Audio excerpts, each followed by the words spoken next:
আসুন আজকে আমরা কিছু হাইওয়েতে রাইড করার টিপস শেয়ার করি। আসলে আমি যে আপনাদের থেকে খুব ভালো জানি তাও না, বাট 2005-06 থেকে যেহেতু বাইক চালাই সেহেতু কিছুটা অভিজ্ঞতা নিজের, এটাই শেয়ার করি। আসলে অনেকে অনেক কথা বলে, অনেকভাবেই বলে হাইওয়েতে রাইড করার এই সুবিধা সেই অসুবিধা, এইটা সেটা অনেক কিছু। আসলে মেইন জিনিসটা হচ্ছে আপনার ফোকাস থাকতে হবে। আপনার রোডের উপর যদি ফোকাস, আপনি 1 সেকেন্ডের বিশ্বাস নাই ভাই।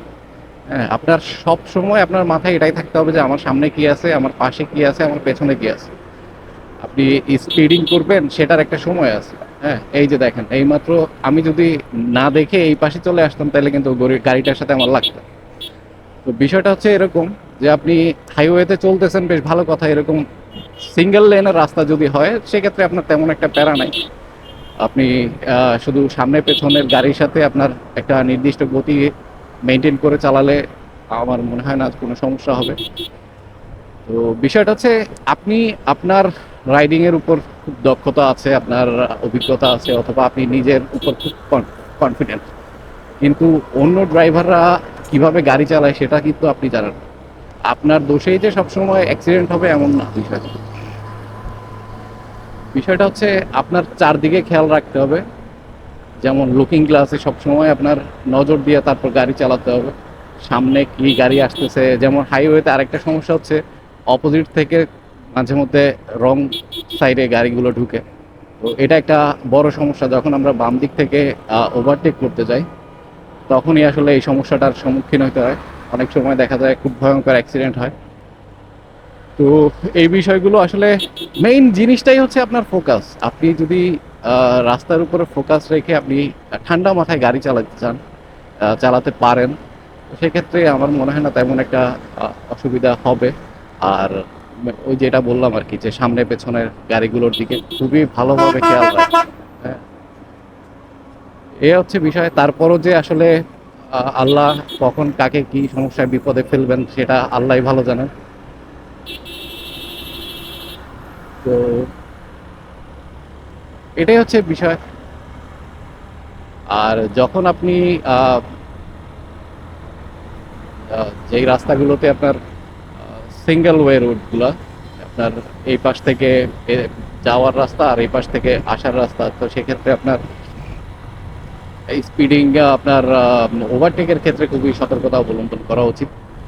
সতর্ক আপনি না থাকলে আপনি জানেন না সামনের গাড়িটা কতটুকু গতিতে আসতেছে, আপনি সেটাকে সামনের একটা গাড়িকে আপনি ওভারটেক করতে পারবেন কিনা, এই ধারণাটা থাকা খুবই বড় একটা বিষয়।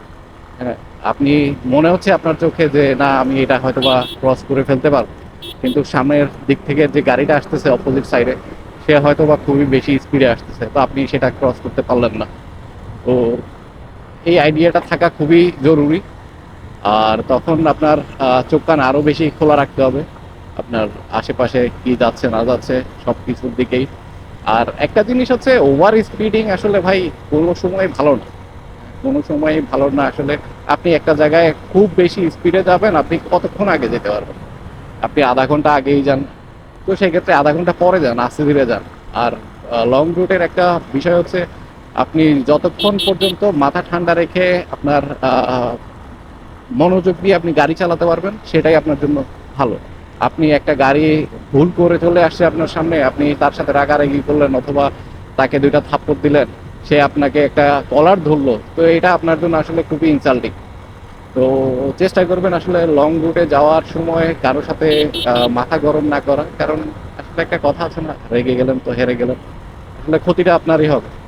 হ্যাঁ, আপনি সারাক্ষণ ওইটা নিয়েই তখন আপনার মাথায় ওইটাই চলতে থাকবে যে ও আমার কলার ধরলো অথবা ও আমাকে একটা বাজে কথা বললো। তো এই জিনিসগুলো আসলে খুবই সতর্কতার সাথে হ্যান্ডেল করা উচিত। যেহেতু লং রুটে আপনি যাচ্ছেন, তো আপনার লং টাইমের একটা চিন্তা করা আহ, থাকা লাগবে আসলে। এই হচ্ছে, শর্ট টেম্পার্ড হলে সমস্যা এগুলোই। আসলে এর থেকে বেশি কিছু না, আমি আসলে আপনাদেরকে কিছু শিখে দেওয়া পারবো না, আর আমি শেখানোর মতো কেউই না, তেমন অভিজ্ঞ কোনো লোকও না। আমার থেকে আপনারা হয়তো ভালোই চালান অথবা ভালোই চালাতে পারেন।